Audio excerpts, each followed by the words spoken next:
Welcome to the Med Control Monthly Podcast, brought to you by the Oakland County Medical Control Authority. This episode was recorded August 30th, 2022. The Oakland County EMS system is made up of 49 EMS agencies and 15 hospitals that serve about 1.3 million residents with approximately 250,000 calls for service each year. It requires a constant stream of high-quality information to support such a robust and busy system.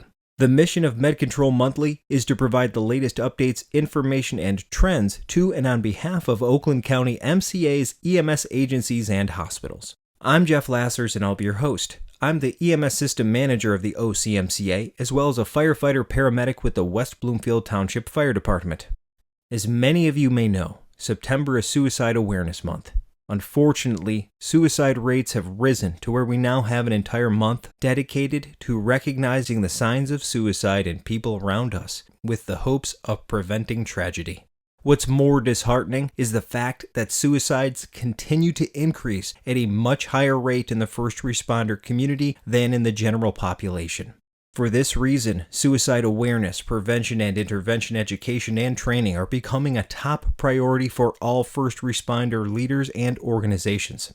In today's episode, I'll introduce you to two people doing everything they can to prevent first responder suicides through education and training. We are joined by Mike Mattern, a lieutenant, paramedic, and IC with the Dearborn Fire Department. Mike is also a founding member of the Dearborn Professional Firefighters Peer Support Team, as well as the chair of the Michigan Professional Firefighters Union Behavioral Health Committee. We are also joined by Cobey Taylor. Cobey is a firefighter and an EMT basic with Peninsula Township Fire Department. Cobey is the president of the Northwest Michigan Peer Support Network, as well as a member of the MPFFU Behavioral Health Committee. When firefighters are at the scene of a structure fire, a rapid intervention team, or RIT, is always present and ready to jump into action if a team member is in danger to prevent them from death or disability. Unfortunately, RIT is not always available when firefighters are in trouble mentally and/or emotionally. This is why Mike Mattern and his associates developed the Suicide RIT class. This training aims to educate and empower first responders to prevent and intervene when a fellow team member might be suicidal. This is much like Fireground RIT is set up to do when a firefighter is in danger and we need to get them to safety. During the training, students learn to recognize early signs of PTSD and suicide in their friends, families, and coworkers. More importantly, students learn to appropriately approach people that may be suicidal and intervene if needed. Mike and his crew will be teaching the Suicide RIT class in Rochester Hills on September 20, 2022, from 0900 to noon at the Calf Barn at the Rochester Hills Museum. Check out the episode description for details. This is an approved Q class with the State of Michigan Bureau of Fire Services. Check out the episode description for links to registration. I'll be there and I hope to see many of you there as well. Although this class was originally designed for firefighters, it has evolved into valuable training for all first responders. In addition, I'm personally working with Mike to develop more behavioral health education and content for the general first responder community. Check out the episode description for additional info and links related to today's topics, as well as a list of today's guests. Thank you for listening to the Med Control Monthly Podcast, providing the latest updates, information, and trends to and on behalf of Oakland County MCA's EMS agencies and hospitals. Now enjoy the episode. Good afternoon, everybody. How we doing? Doing good, man. Mike, let's start with you. Who are you? What do you do, and where do you do it? I'm Mike Mattern. I'm a lieutenant at the Dearborn Fire Department. Been working there for 17 years, and I've been one of the people that helped start the peer support program through the Dearborn Firefighters Local 412 peer support team. We've been doing that for about 5 years now. Fantastic. Cobey, who are you? What do you do, and where do you do it? My name is Cobey Taylor. I'm with the Peninsula Township Fire Department out of Grand Traverse County. I am the president of the Northwest Michigan Peer Support Network. It's a regional peer support team for all of the first responders in our area, and one of the founders of that with Traverse City Fire Department. Fantastic. Thanks for joining me here today. Let me get right after it. Mike, let's start with you. How bad is suicide in the first responder community? We're losing more firefighters to suicide than we are in the line of duty for at least the past 10 years since they've been tracking the numbers. The numbers don't lie. IFF did a survey and of 1,000 active and retired firefighters recently, and over 50% of those in the survey said that they had thought about suicide, which is about 3 times that of the public. And 16% had actually attempted suicide, whereas the general public goes somewhere between 2 and 9%. This is nothing new. The numbers go back as far as 1880 for the first recorded suicide with first responders, and it's just increased over time, each year seeing more and more suicides. Mike, how are first responder suicides tracked in the United States and or in Michigan? Currently, there's no tracking available. We don't have any formal process, whereas any line of duty death is 100% reported and recorded and investigated. And when they look at the suicides, there's no official way of doing it. There's a group out there, it's called the Firefighter Behavioral Health Alliance, and they've taken upon themselves to go out and try to verify these and get the stories, make sure they're verified, and kind of start tracking the numbers. The problem is only about 40% of the numbers are actually reported because of various reasons. People may be afraid that they might lose their benefits, or the stigma attached to that department. People may look at them differently. The family may not want people to know, but there's no real way of actually officially tracking these. So although there's no official tracking system for these awful types of situations, there is an unofficial tracking system curated by Firefighter Behavioral Health Alliance. And it appears that from 2010, when the tracking system went up, to date, which is August 30, 2022, we have 1,766 suicides.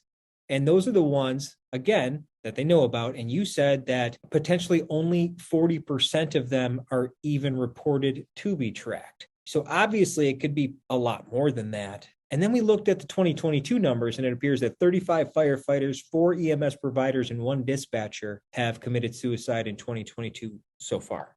So if we know that the trends are going up, we know it's not getting better. The entire first responder community has recognized this as a problem, and many types of education and resources, preventions, treatments, all these things are now being offered. Mike, you've been a part of developing a very specific class, Suicide R.I.T training, and this was developed by the Dearborn Local Firefighters Local 412 Peer Support Team.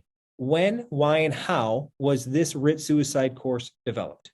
The team developed it about 2 years ago. We had gone through some of these trainings. We had gone through various suicide prevention intervention trainings, but they weren't geared towards first responders. They were very dry. They didn't really hit the target audience of first responders. I really thought that we could get in there, create a class that was for first responders, coming from first responders, and be able to really speak their language and really get it through to where they're able to have that conversation. We're always afraid to ask, hey, do you want to commit suicide? Are you going to commit suicide? Because we're afraid of the answer of yes. Because when they say yes, now what do I do? So we just avoid the question.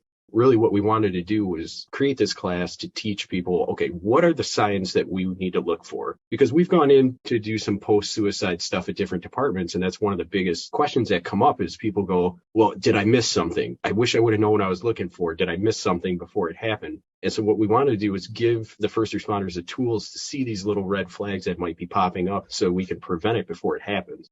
If you see it, you can ask the question. And then once you ask the question, they say yes. Okay, what do I do now? And it really kind of breaks down that anxiety of asking that question. And rather than avoid the person, you can go to them directly and have that conversation. Who is the class designed for? The class is designed for any first responder. Obviously, we're firefighters talking to firefighters, but within the first responder community, we really talk the same language amongst ourselves. You know, we might wear a different uniform, different patch, but all in all, we have pretty close to the same personality and experience a lot of the same things. So even though it's a class designed for firefighters, any first responder can go through this and take the information away. So the next local event here in Oakland County is on September 20th, 2022, from 9 a.m. to noon in Rochester Hills at the Calf Barn on Van Hoosen Road. Check out the episode description for where you can find out more information from that. And I truly recommend that anybody who can attend this actually does. Mike, you're the teacher of the class. You'll actually be there. What can I expect? Myself and 2 other members of the team are actually going to be teaching there on the 20th. It's a 3-hour class. Really, we take you through the different steps. We start off with prevention.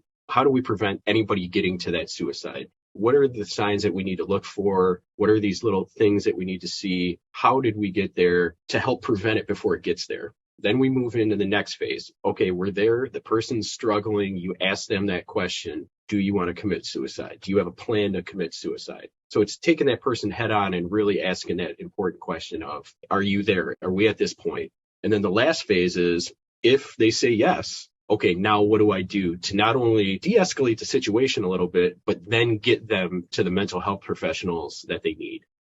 Cobey, you've actually attended this class. As a person who is a professional firefighter, is an EMS provider, you've been a first responder a long time, but you also have context and nuance as somebody who's a part of the behavioral health committee at the state MPFFU level. And also you are a part of a peer support team, amongst a number of other things. From that perspective, what can people that are interested in the class expect? I think what Mike's class really did a good job for us that was different than many of the classes I've taken is him and his fellow instructors actually puts you in the hot seat of facing that hard question to a possible coworker.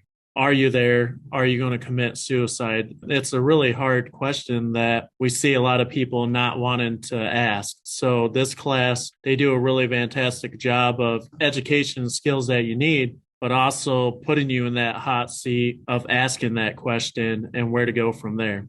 We actually do role play components where you actually sit down and you're going to actually have that conversation in front of the entire class. So you learn how to have that conversation. And I think that's probably the biggest part of it. It's hard enough to say you are having a problem, and then you have to rely on all the people around you to do the right things in order to get you that help because you're having a problem. If you could help it yourself, you would have helped it yourself. So I think this is a great way and just one of many great ways to get prepared to recognize potential behavioral health emergencies in not only the people we work with, but those that we love and cherish. That is all for the show today, everyone. Thank you to Mike and Cobey for joining me to discuss suicide prevention in the first responder community. Please email us your feedback and tell us what you think about the show, or send us ideas for future episodes to Jeff, that's GEOFF, at ocmca.org. Thank you for listening to the Med Control Monthly Podcast, providing the latest updates, information, and trends to and on behalf of the EMS agencies and hospitals of Oakland County, Michigan. Have a great day.